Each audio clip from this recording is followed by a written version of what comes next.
for this project, we headed to the Home Depot and picked up a couple of privacy panels, some 4x4 posts, some 2x4s, some fence post stakes, and some lights for the top. Once you have the materials, you'll want to plan out how everything is going to be constructed. Now, there are a couple of ways that we could have inserted the panels into the 4x4 posts, but to ensure a clean finish, I actually wanted it to sit in a channel. So as you can see, Andrew is hollowing out the channel in the wood so that we can simply slide the privacy panel in and then screw the frame together.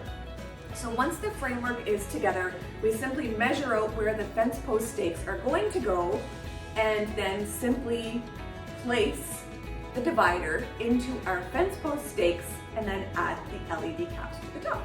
If you have any questions, please drop them below. And if you did find this useful, it would be amazing if you could subscribe to my channel. Thanks so much, guys. Until next weekend, we'll see you then.